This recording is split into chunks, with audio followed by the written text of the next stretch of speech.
Warm welcome, ladies and gentlemen, Don Spector here today with another IEM review, and I have for you the P1 Max. Another planar IEM, clocking in at about like $100 to $80 depending on when and where you buy it.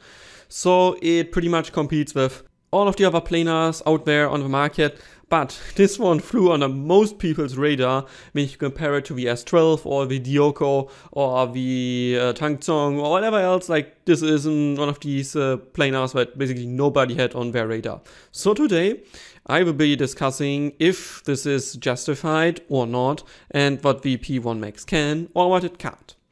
And as usual, we're starting off with packaging and accessories, and there's a packaging. It says P1 Max and it has panda art style here, even in the font.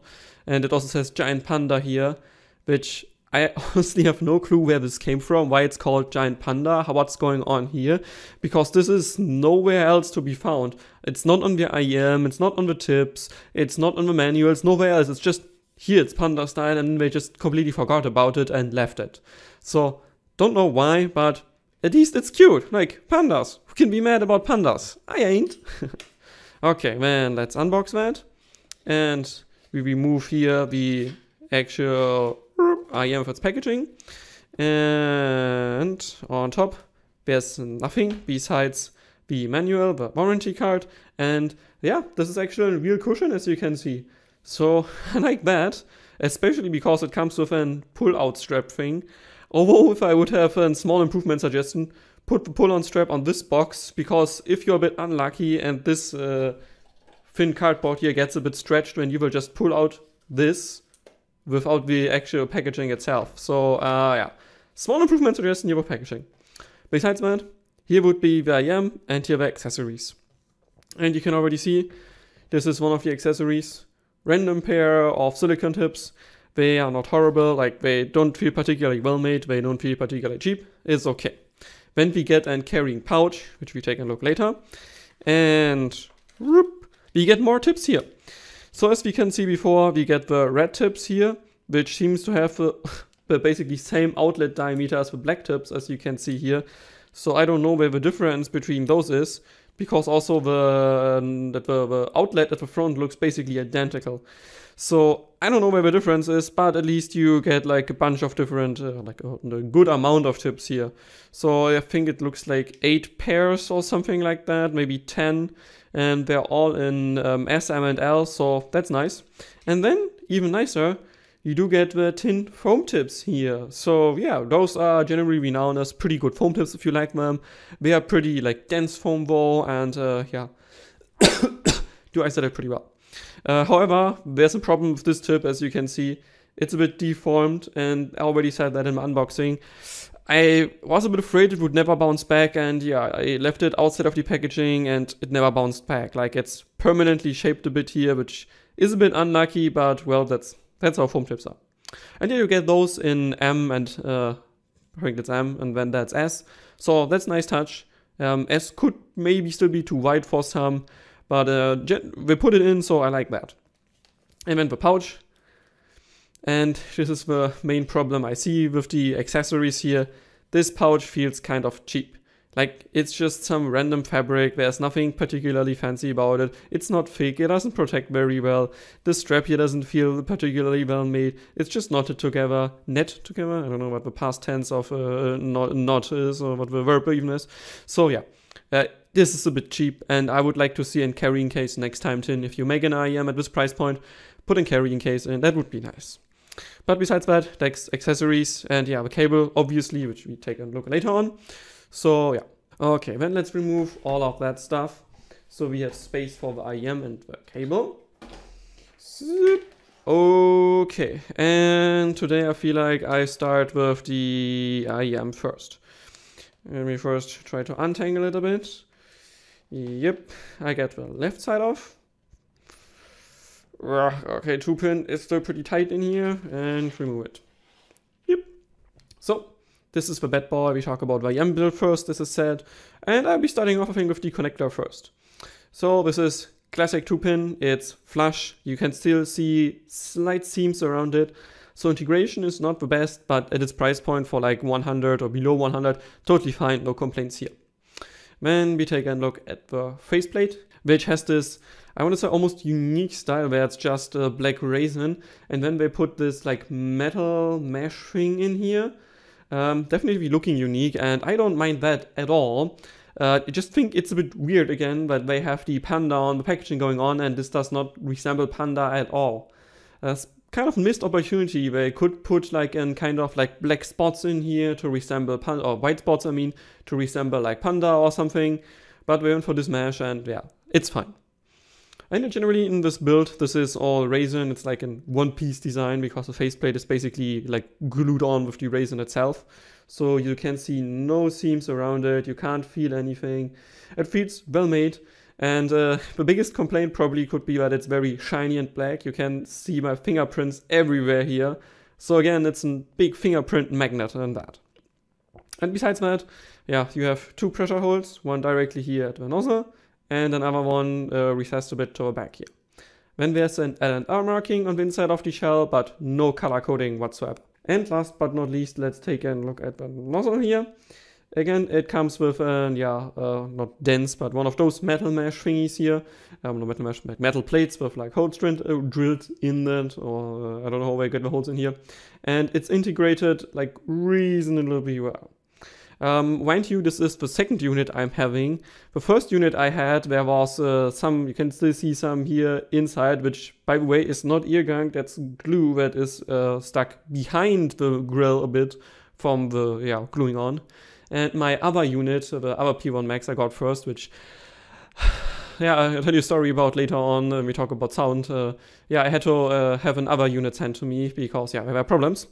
But also the nozzle, or the plate on the other one, was integrated in like an angle. So it basically was almost only glued on one side, and the other side stuck a bit out almost. So that was not too great at all, especially at this price point. But it does stay on here, and the second unit I got is definitively quite a bit better on both sides for that matter. Like this one also looks well integrated, and it's pretty flat on there, unlike my other unit. So generally, build quality of this IEM, I would say, is pretty good. I don't see any problems with it. It feels pretty light, so resin is relatively thin here. And yeah, the nozzle, maybe last part, the lip here is pretty soft. So that can lead to a few problems. We talk about comfort, but we talk about that later on. Okay, so then let's take a look at the cable. I remove that here. And let me try to untangle it. Picture. So this is the cable you get from Tin, and let me just demonstrate to you, get it a tiny bit smoother. It is smooth enough for a 2-core cable. It's definitely on the better side. I have heard far worse 2-core cables for like much higher priced IEMs. So this one Tin definitely did do pretty well. I would still prefer the cable of the Tin T3, which I got as replacement for my Tin 4 some time ago, but this one is totally fine, and I have no complaints about the general cable quality. Just quickly look at that here. So you can see 2 thicker cores, relatively evenly like braided, or not braided, like rotated together. So that's nice. And then at the bottom you have a strain release again, which again is too short and too hard, so doesn't release strain. A bit useless. Then we have the plug here, which is relatively slippery and has this fake carbon inlet. I prefer something more textured here so you can actually grip onto that. And yeah, besides that, it's fine. Like this one at least does kind of fit the color of the IEM here, so I'm not mad about the carbon inlet. Let's go a bit further up on the cable. We have here the splitter, which follows the same style, like basically exactly the same, just in smaller. So that's at least nicely matched. And above that, we come to the 2 cables here. Which again, let's quickly compare the cable thicknesses here. I think this is roughly the same thickness, or maybe it's the same thickness here. So this makes the cables on top also relatively smooth, as you can see. Like I just flopped it in here and it immediately goes in a more smooth motion here. That's nice. The chin slider though, I have to say it moves a bit easily. Like it's better than others, like it has a bit of friction, but if you just use it in day-to-day life, it could use maybe like 15% more friction, so it really stays in place. But generally it works fine, and yeah, if you move it down, it also fits the style of the IEM, so Not a big complaint here. And last but not least, let's take a look at V-hooks and at the connector. V-hooks come in a medium wide, like bending around it. That's totally fine. Rubberization is again medium thick, not the thickest, not the thinnest. Totally fine as well. And it has a good spring motion here. And I don't think most people will have problems in terms of comfort with this E-hook. And then we go to the connector. Is 2-pin, and it has even a color coding here for left and right. I like that. Metal cylinder around here. And then the classic 2-pin connector here, which maybe is a bit difficult to see, but yeah, this is just an additional like plastic plate around here. It's not one of those connectors that just moves a bit outward for like inverse for the intrusions, where some IEMs have like recessed 2-pin. This will not work here. It only will work for flush. But generally, I think this is well made. And overall, to summarize the cable quality, I think it's a good cable. Like, I've had far worse 2-pin cable, 2-core cables, and I've also had worse 4-core cables. And for this pricing, absolutely no complaint for the cable quality here. Then let's talk about fit and comfort, or comfort and fit. And again, I will be throwing on measurements of this IEM, so you can see for yourself how big it is and what it can do, what it can't do, and also the nozzle and stuff. So yes, comfort. Generally, this is an like medium big IEM. It's not the biggest, not the smallest IEM. Yeah, it is 2.2 centimeters high, so these dimensions, about 1.8 centimeters long, and about, including the nozzle, 2.1 centimeters deep. And I think the biggest problem, let me just get the IEM pretty close in the picture here, is the actual nozzle here. It's relatively long, of about 5 millimeter, but at the top with the lip here, it's about 6 millimeters wide. And that generally, with the not so ergonomic shell here, is not the best choice for my ear canal at least. And I would also say probably isn't for quite a few others. Adding to this is again that also the nozzle behind it is relatively wide with 5.6 millimeters.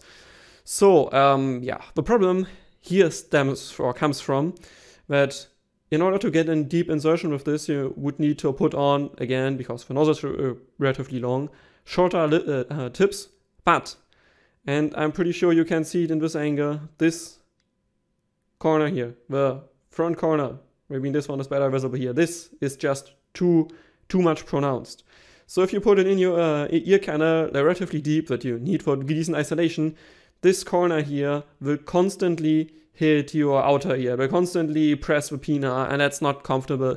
And I have to say, I cannot get this to fit my ear well with shorter tips that give me the insertion depth I need. I just can't get them to fit right there. Best what worked for me here was the Final E, but when the Final E, the fit is not great. Comfort is great, but fit isn't. That means it just presses itself out over time. And yeah, generally, I don't really think this is a well-fitting IEM for my ear canal. But it should be fine because the nozzle is not like an absurd like 7 millimeters or so long, it's just 5 millimeters. And it's also not the thickest, like 5.6 and 6 at the lip in the front, so it's okay. It's definitely not small, but also not too big. So I think if you have a medium-sized ear or so, it should be fine, but for me, it just couldn't get it to fit just right. And yeah, I think that's about comfort. If your ear is not so small, I think you're fine here, or if your canal is not so small, it should be okay. Next chapter, isolation. And again, similar to S12 or Dioko or others, I couldn't find any like official isolation values here. So I just can tell you subjectively, and purely subjective, isolation is not good. Most likely because the resin here is pretty thin, like it's a really light IEM or comparatively light IEM. And that means if you plug it in your ear and if you are like me and you need a longer tip to even get it to fit right, because otherwise the corner here will hit your ear, well, of course you lose a bit of isolation there, and I just couldn't get it to isolate well in my ear canal without it being very uncomfortable. Some foam tips like the BGVP ones, for instance, it's like a ball shape of a foam that kind of worked, but still was a bit too short. So yeah, generally isolation, even with foam, not the best. And I think if you want an all day or everywhere IEM, you might look at other IEMs because this does not isolate the best. It's okay, it's like mediocre, maybe a bit below average, probably below average, but it's not the best. And then next chapter before comes sound drivability. And make this short, it's in planar like all of the others. It had 16 ohms at 98 decibels at 1 kilohertz. So it is a bit less efficient than the Dioko on paper, I think, or the S12. But in real day life, it doesn't really make a difference. You just plug it in any device, USB-C dongle, your laptop, PC onboard audio, doesn't matter, it will work just fine. Again, if you take a better power source like the BTR5, the UP5, or anything else, you might get a bit better sound here. Again, particularly I think bass gets a bit better and staging gets a bit better. But besides that, you don't really gain anything. And I really think you don't need an extra amplifier of this. Just plug it in your random dongle and it's fine. Like at least 85% of what the P1 Max will ever achieve you can get on your random ass dongle. And now come to the core here, sound. And yeah, general sound characteristics you could describe as mildly V-shape, depending on which unit you get, maybe slightly bright shifted. I'll talk about that next on. And yeah, it's relatively tame V-shape though. That means it just has a light bass boost of like 5 decibels. And yeah, the treble definitely a bit more pronounced. And similar to the Dioko, it has a peak at around like 9 to 10K and falls off a bit after that. That means it also comes off as slightly bright compared to what real neutral would be. So, and now we have to talk about the elephant in the room. Because I will throw in a graph now, so you can see what I mean.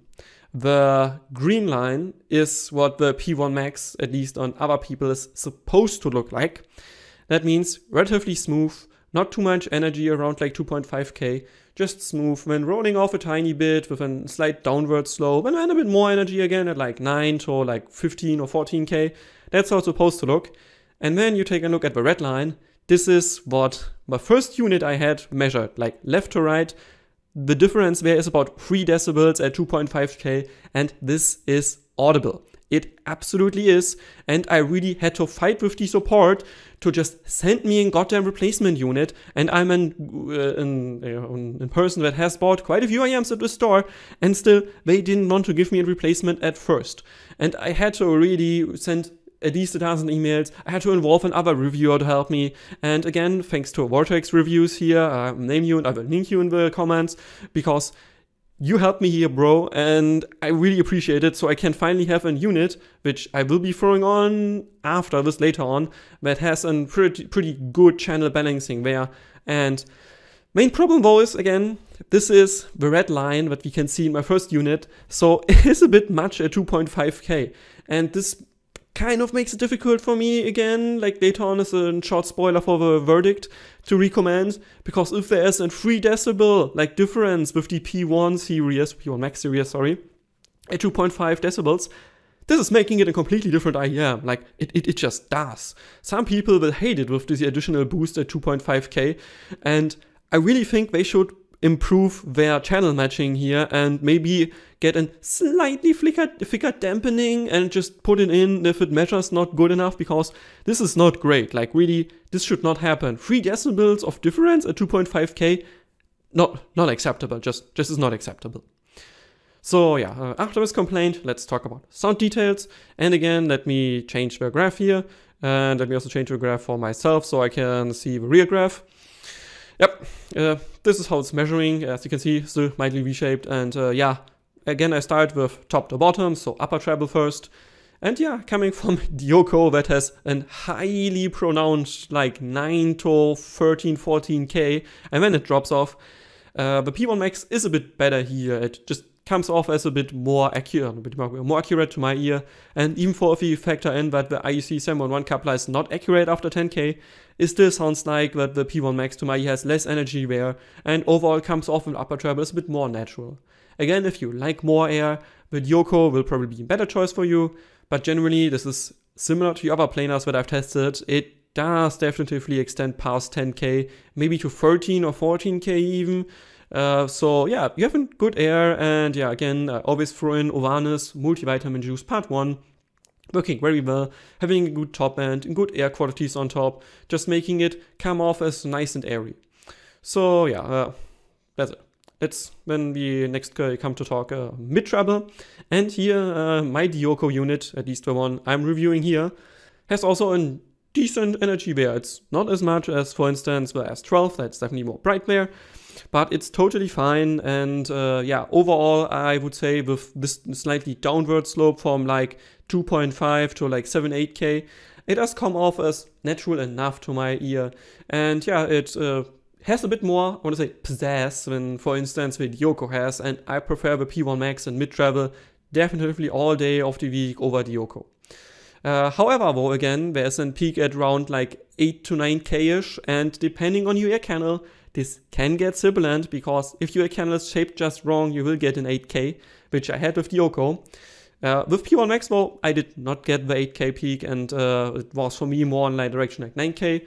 So there's no additional sibilance boosted there, it's just fine. And even songs that I didn't really like with the Dioko, like Depressive Ghosts from Nightcrawler, for instance, just too sharp, this was totally fine here, I had no problems with it. And yeah, again, when we compare to Dioko directly, I also mentioned Gone from Nothing More, the acoustic version here, where I was also like, at Dioko, the S and F were still too sharp, I didn't like it. Here, absolutely fine, and I didn't have the feeling I'm missing anything. Also, detail-wise, I don't think in mid-treble, like, there's a difference in terms of detail there. We are pretty much equal there. And yes, when we go to lower treble here, and yeah, as I said, like 2.5K is definitely pronounced pretty strongly. So yeah, lower treble and upper mid, we'll summarize those two again together. So it does have a good additional energy here, at least with the unit I'm reviewing here, right? As I said, the first one, the green line, again, I wrote in here, this is how it should be from everything I see. And then I throw in my other graph again, this is what I got. So generally it can be a bit hot at 2.5K, and if you like your female vocals to be like more natural toned and a bit more, I want to say realistic and not so like forward, shouty, not, it didn't get shouty, but too forward. Yeah, maybe this is not for you, because it definitely is a bit much there. And not for me again, but I can see people saying it's too much at 2.5K with a graph like that. And this means if you have vocals that are a bit subdued, for instance, the Never Fade Away from the Cyberpunk 2077 soundtrack, this had a very good tonality and a good detail here, and it definitely was like more clear than it would be, for instance, on the Dioko. However, this comes again at a trade-off. In, for instance, Zero, song from Sidewalks and Skeletons, yeah, the vocals generally are a bit harsh there. With this graph here, it's just a bit too much. I would prefer the other graph in here. Hopefully I do. I don't know what I do in post-editing. It would be better with the green line here, which is just a bit more smooth, a bit more pleasant, because you don't really lose too much clarity here. I would prefer it to have the green line and not the one I got later on. And the other, let's come to mids, and yeah, as I said, this is also lower treble. It's like normal energy here. It's not too much, not too little, pretty natural, like no complaint here. And then mid-mids, and I have to say, Tin, you did good. Mid-mids is my favorite part of the P1 Max, probably. They are slightly more pronounced, probably than others would do. They are a bit warm. And yeah, in the lower mids, they have definitely a bit more additional boost going on. It's not too much, but this generally means that most male vocals come off as a nice tonality with an pretty good, a slight touch of warmth to them. Most people seem to like.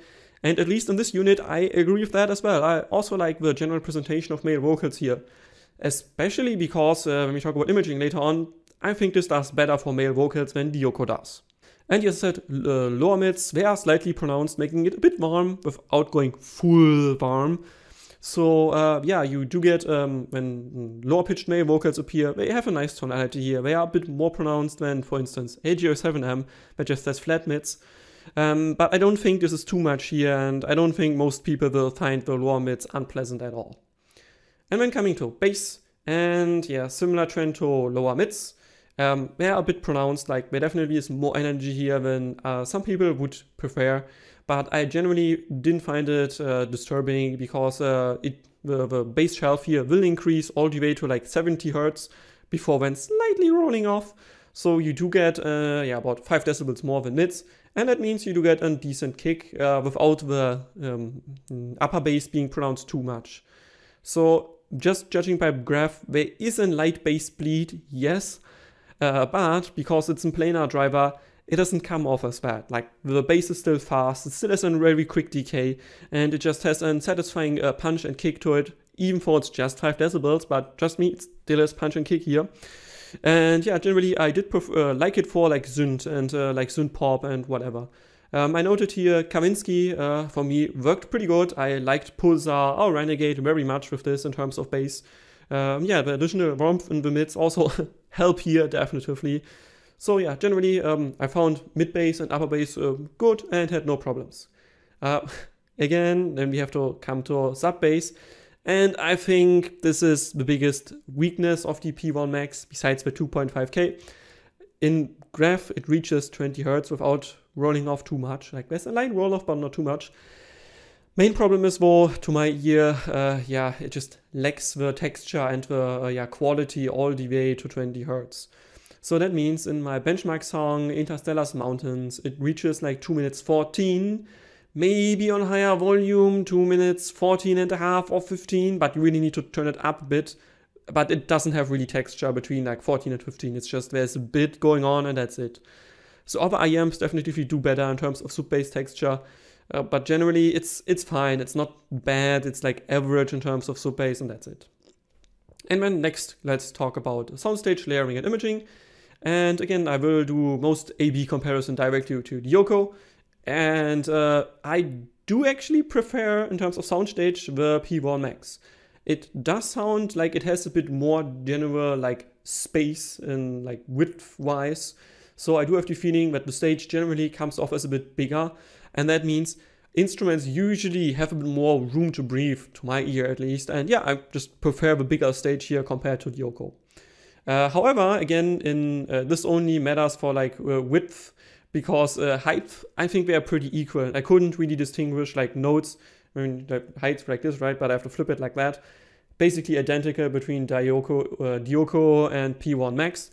Maybe I'd give it slightly to the Yoko, but can also just be because yeah, here the width generally is better here and then makes you notice the lack of height maybe a bit more.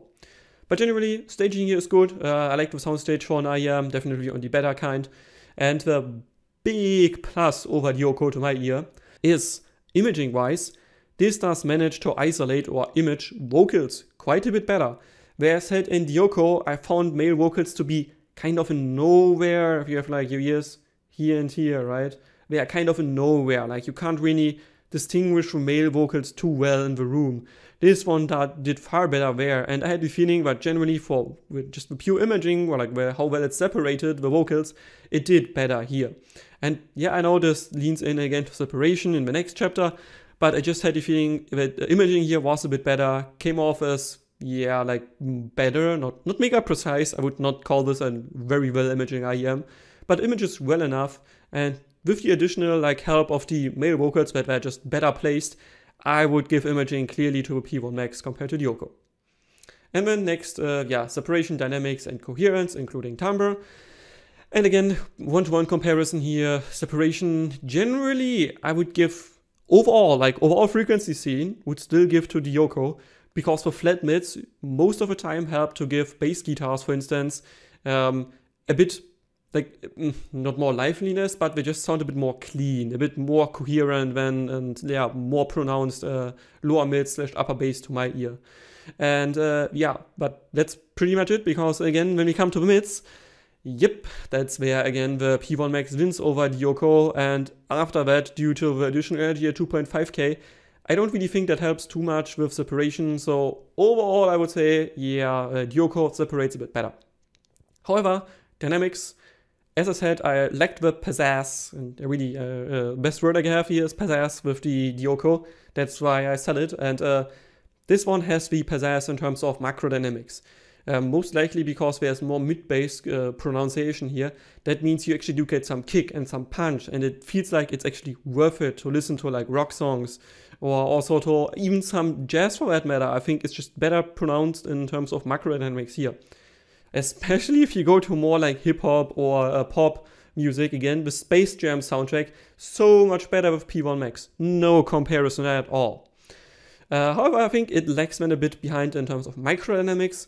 So if you have just two strings playing at similar loudness, it's a bit difficult to distinguish here, where I think the Dioko maybe does a bit better. But again, it could also be that the tuning of the Dioko is more natural, so maybe that helps there, yeah. But generally, it's not the best dynamics in both worlds here. But for in planar so far, I think this has decent macro dynamics and not as good as some single DD sets, but good enough so you won't lack any of that. Coherence is pretty good. Again, besides the 2.5K that like pokes out a bit in the frequency to my ear. And similar to Dioko, yeah, there's a pronounced 8K/9K. So that also can add a slight metallic shimmer and occasionally in your ear canal maybe some sibilance. Not for me, but for you it could very much be the case. So yeah, that, as I said, can come off as like sibilant or metallic, but generally Coherence is pretty good. Single driver set usually do good there, so no complaints. Yeah, and then timbre is decent. Like, it's not the best. I think Dioko does have better timbre. Again, Dioko comes off also as slightly metallic, or yeah. This one has similar qualities, but less pronounced, but still slightly metallic to my ears. And again, as most planars, a bit plucked, but I did notice it less here than on Dioko, for instance. So yeah, that's about it. Then let's talk about the verdict. And do I like the P1 Max? And would I recommend it? Yes, to the former, I like it. Not really for the latter. Main problem here, again, I will throw on the graph of my first unit, is the unit variation and the channel balancing or the channel matching here. If you are lucky and you get a unit that has equal channel balancing with the green graph shown here, that could be very nice. And I think if most units would measure like that, I would say, yeah, I could recommend it just sound-wise. It's a tiny bit brighter than the Dioko, for instance, has a bit less upper treble, but it has a bit of additional warmth in the bass region, and it generally punches a bit better, so I think this would be a recommendation for me. But then again, we have unit variation, and because that's not enough criticism yet, there's also a problem. Again, I get the shell close up in the picture, that the nozzle is relatively long, and the lip is not strongly pronounced, so some tips will definitely slide off. And with the edge here, this side, this edge there, but poking out just too much of the IEM, like again here shown, you can't get a deep insertion with this IEM, at least if you have small ear canal like me, and that basically reduces isolation even more, which isn't even too great to begin with. And then, because that's not enough, they still put in a crappy carrying pouch, so overall, I think it's just a bit too much criticism overall to be able to just recommend it blind. And again, just recommend it blind because I think if you like the general graph that you see here, it will sound similar to how it graphs, to my ear at least, and it has good quality to it being in planar. And I think if you don't mind the additional energy at 2.5K, I see no reason why to not buy this one. Like, if you get it again on sale for like 80 bucks or 90 bucks, it's absolutely worth it. Like, below 100, this is a very good performer, and technical level, I think it does not lag behind the other planars in any way. So you can get really good technicalities for pretty cheap. But again, you need to like the 2.5K, and possibly you also will have to live with channel imbalance, because again, let me throw on my first measurement again. This is what I got the first time, and I had to fight with the seller to actually get it replaced. And I will not thank the seller here for replacing it after involving another reviewer for it, because I have spent so much money in this store. They should just, when I tell them, I send them a graph, here, I hear this channel imbalancing, look at the graph, it's 3 decibel, they should be like, oh yeah, we sent you a new one. But they didn't want to first, and that's why I will not thank the store here. I don't name it, I don't blame people publicly if they don't really do dipshit, but keep that in mind, so be careful. If you think you hear an imbalance, maybe try to find somebody who can graph it for you so you can just send it back or get a replacement, because that can definitely happen. And yeah, that's it. Hope you enjoyed it. If you have questions, if you have criticisms, if you have other feedback or recommendations, please leave a comment beneath this video here. And with this, Dawn Spector